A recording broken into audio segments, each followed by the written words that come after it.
Continuamos con el curso taller de programación con Python 2.7. En esta oportunidad vamos a hablar sobre lo que son los tipos básicos, los ciclos y el control de flujo. Les recordamos nuestra dirección para los que quieran formar parte de nuestros cursos.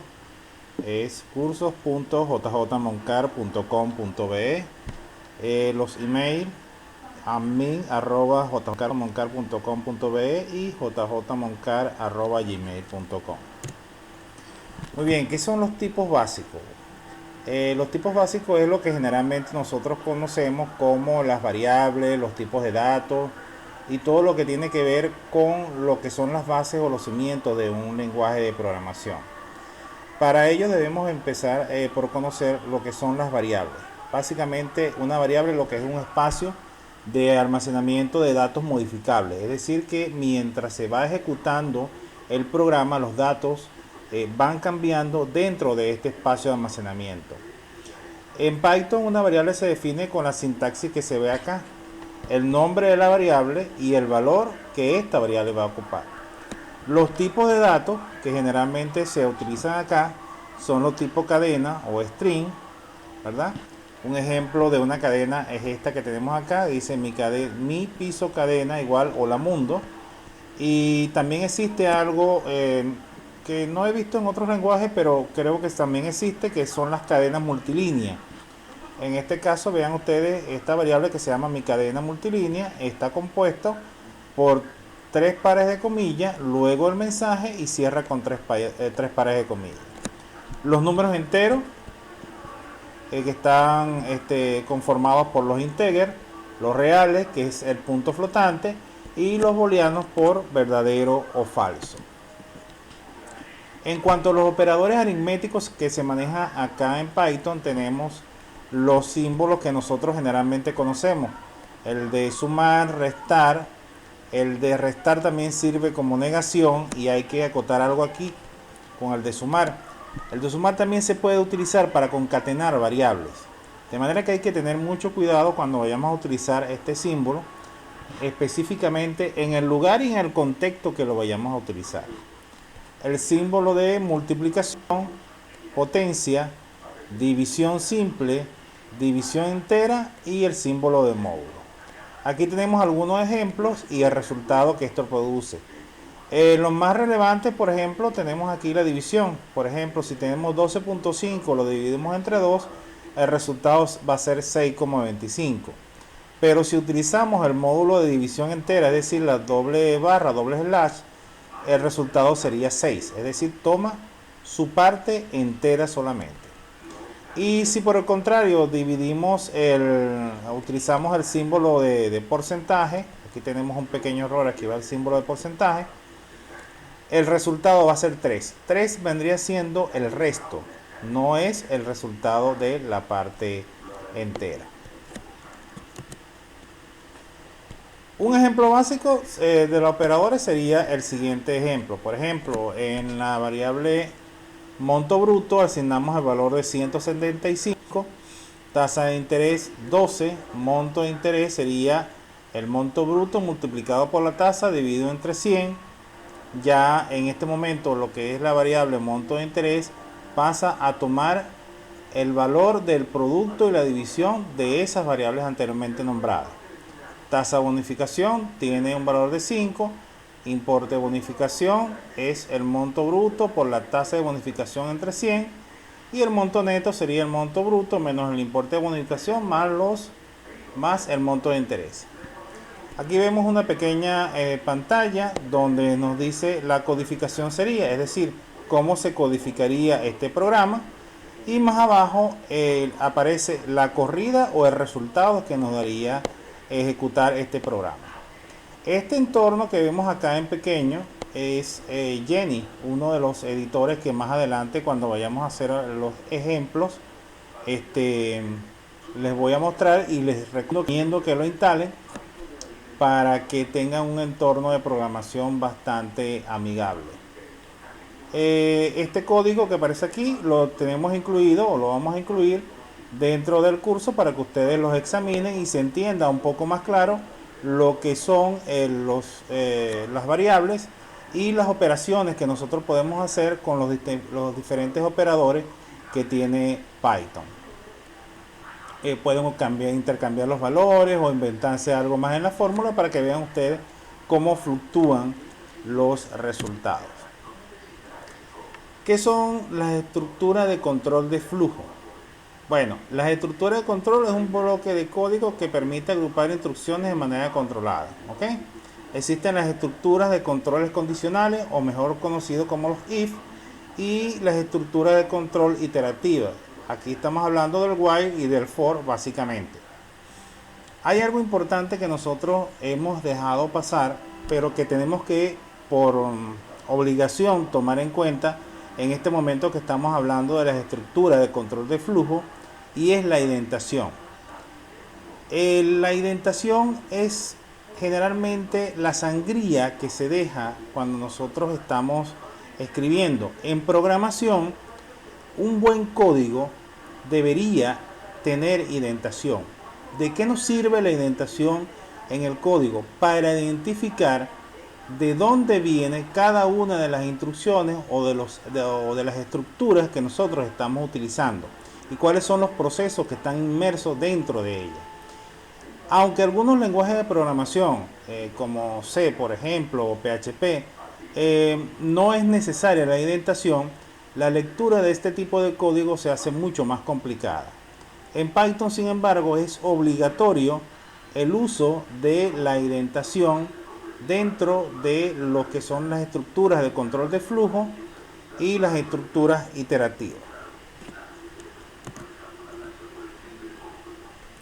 Las estructuras de control condicionales, bueno, tienen una serie de símbolos también que nosotros vamos a utilizar.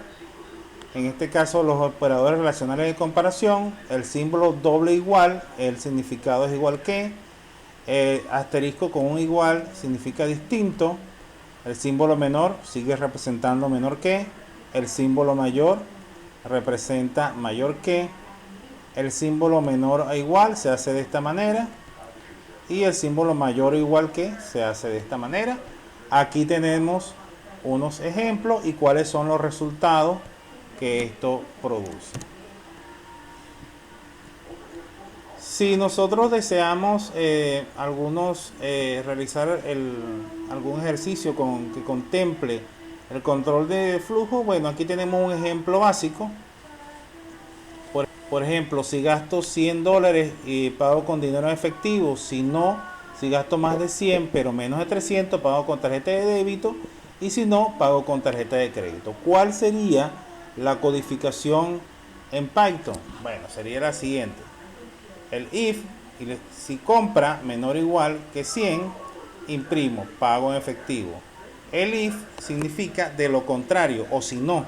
Es decir, esa sería la segunda instrucción que dice que va a estar en un rango entre 100 pero menos de 300. Es decir, si la compra es mayor que 100 y la compra es menos de 300, va a imprimir que paga con tarjeta de débito. Y de lo contrario, es decir, si no se cumplen ninguna de estas dos condiciones primarias, entonces paga con tarjeta de crédito. Otro ejemplo sería, si la compra es mayor a $100, obtengo un descuento del 10%. Entonces, importa pagar será igual a total de la compra, por ejemplo.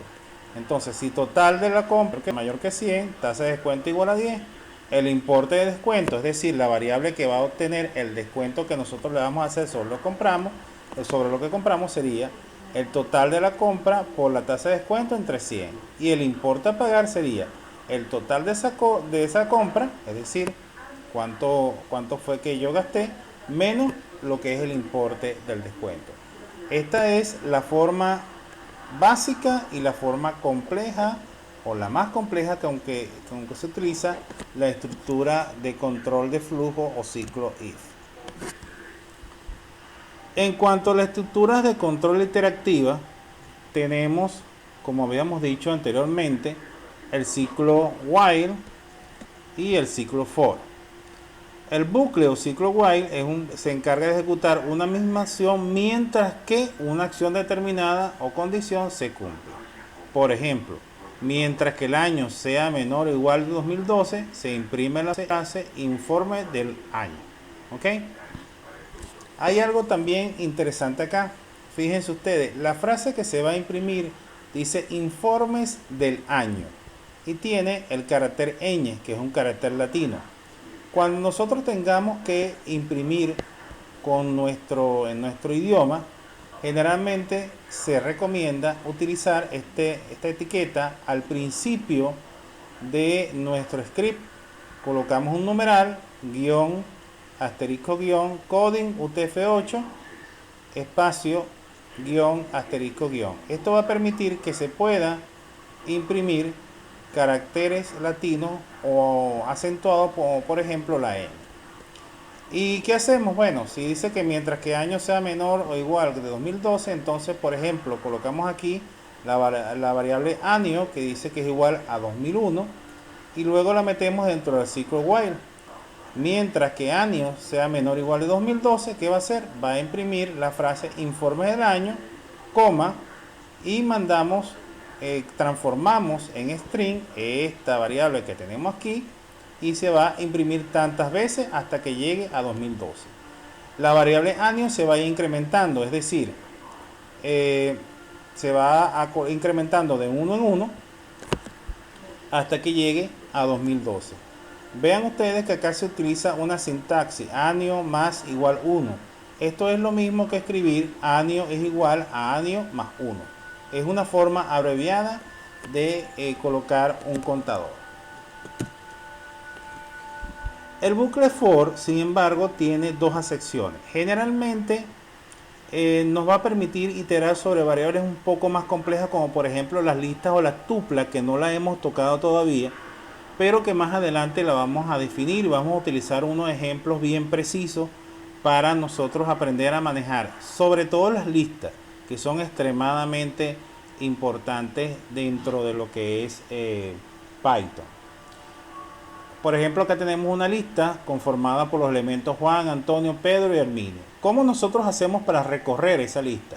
Bueno, simplemente determinamos o creamos una variable que en este caso se va a llamar nombre para hacerla más asociativa en cuanto a los elementos que contiene esa lista, y le decimos en qué función o en qué elemento va a correr o va a buscar esa variable, o sea, esos elementos. En este caso es en la lista que se llama mi piso lista, y luego dentro del ciclo for va a imprimir esa variable o el contenido que en ese momento tome la variable nombre. Entonces la sintaxis sería for nombre en mi lista, dos puntos. Vean ustedes que los dos puntos son los que determinan qué va a estar dentro del for. ¿Ok? Dejo una sangría y posteriormente imprimo el elemento que va tomando. Esta lista va a ir, este for va a ir tomando cada uno de los elementos de la lista y lo va a ir imprimiendo. Si tenemos una tupla, que es algo muy parecido a la lista, bueno, simplemente es más o menos lo mismo. Una variable que en este caso creamos que se llame color, y le decimos en función de qué tupla va a correrlo y va a imprimir los valores correspondientes. Otra forma de iterar el bucle for puede ser la emulación del bucle while. Por ejemplo, aquí tenemos algo parecido del ejemplo anterior. Por cada año del rango entre 2001 y 2013 imprimir la frase informe del año.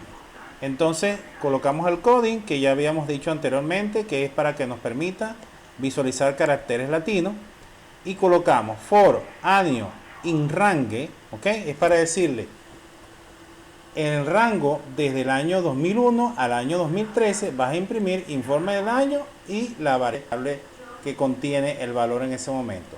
Vean ustedes que utilizando el ciclo for de esta manera, en vez del while, nos ahorramos de colocar el incremento. ¿Por qué? Porque ya lo tenemos implícitamente acá. Le estamos diciendo en el rango entre este y este. Muy bien, vamos ahora a hacer unos pequeños ejemplos.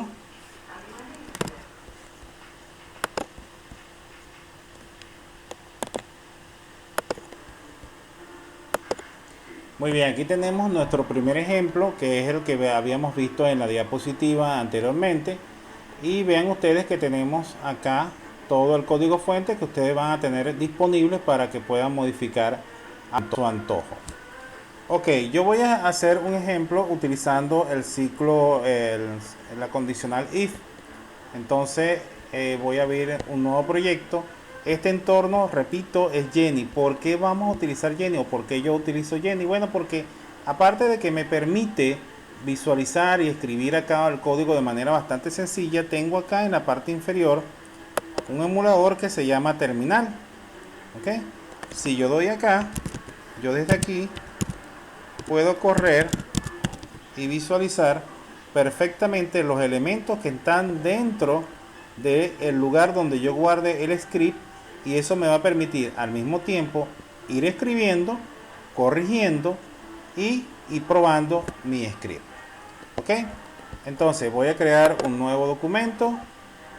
Voy a copiar de aquí para no escribir mucho estas sentencias. La copio y la pego acá.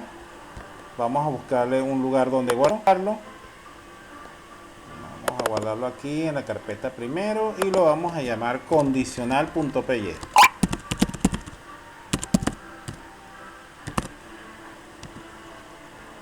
Ok, ¿qué va a hacer este script? Este script va a ser algo muy sencillo. Simplemente va a tomar un número y va a determinar si el número es negativo, es positivo o es el elemento neutro. ¿Qué vamos a hacer? Bueno, le decimos primero, creamos una variable llamada número, le decimos que es de tipo entero y escribimos wrap input, que sirve para capturar datos.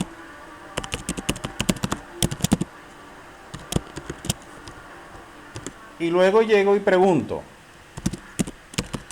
si número es menor que 0, dos puntos. Vean ustedes que él automáticamente coloca la indentación. Escribo print negativo. Luego coloco acá el if. Si número es mayor que 0, entonces sería positivo.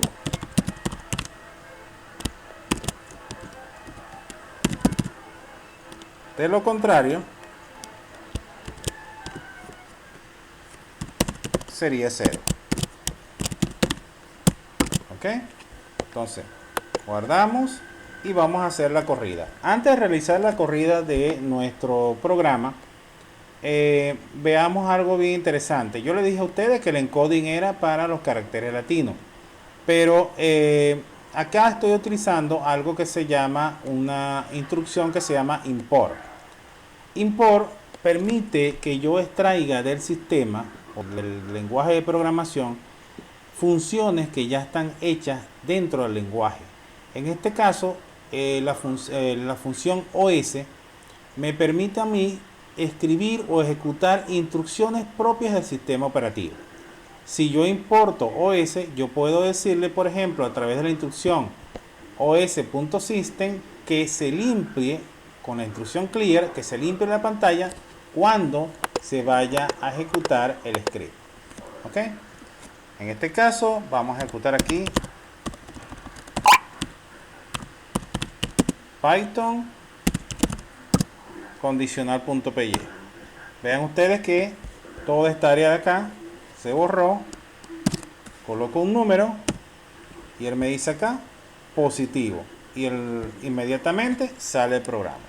Lo corro de nuevo y le pongo -9, me dice negativo. Voy a correrlo para probarlo, coloco un 0 y me dice 0. Es decir, que el programa se ejecuta perfectamente. Veamos ahora un ejemplo con el ciclo while. Abrimos un nuevo proyecto. Vamos a pegar nuestra pequeña chuleta acá. Lo guardamos.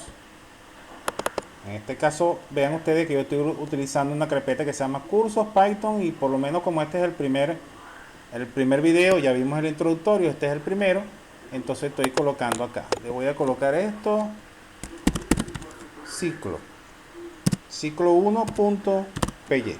ok, le doy guardar. Y ahora voy a hacer lo siguiente, voy a crear una variable que se llama edad, la inicializo en 0 y le digo while edad sea menor de 18. Ups, aquí hay un error, menor de 18.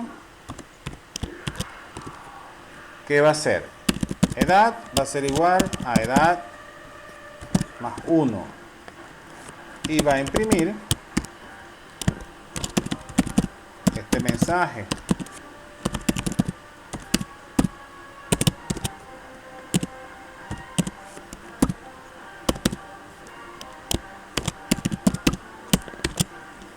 Ok, tienes X cantidad de edad. Ok, esto es ciclo while. Vean ustedes que yo utilizo, en vez de una coma, utilizo el carácter más, que habíamos hablado al principio, de que puede servir para sumar, pero también se puede utilizar para concatenar. Esto es una cadena de texto, ¿ok? Si yo quiero utilizar el símbolo más, obligatoriamente lo que va a imprimir de este lado o lo que va a concatenar de ese lado, también debe ser una cadena de texto, ¿ok? Muy bien, vamos a correr eso. Vamos a ver si está aquí. Aquí lo tenemos, ciclo 1. Y simplemente escribimos el nombre de nuestro intérprete, Python, ciclo1.py. Y aquí tienen la corrida. ¿Ok? Y fíjense ustedes que él se para en 18. Felicidades, tiene 1, 2, 3, 4 hasta llegar al número 18. Por último, vamos a ver el ciclo for, ¿ok? Emulando al while. Vamos a guardar, ya coloqué acá algunas cositas para adelantar. Vamos a guardarlo. Vamos a llamarlo ciclo 2.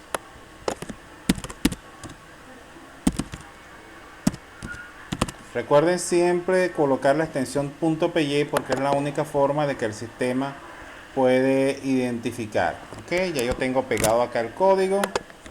Vamos a asegurarnos que esto funcione bien. Muy bien, y simplemente coloco acá for año in range y el año tal hasta el año tal, y luego imprime cuál va a ser el resultado. Vean ustedes que no utilicé acá el signo más, sino utilicé la coma. ¿Alguna cuestión en específico por esto? No, simplemente es cuestión de gusto. Ok, entonces acá vamos a un ls para ver el contenido. Aquí lo tenemos, ciclo 2, y luego escribimos Python ciclo2.py, corremos y ahí lo tienen. Informe del año 2003, 5, 6, 7 hasta el año 2012. ¿Ok? Perfectamente. Muy bien, esto es todo por lo que cuenta este video. Y nos vemos entonces ya en nuestro video número 2.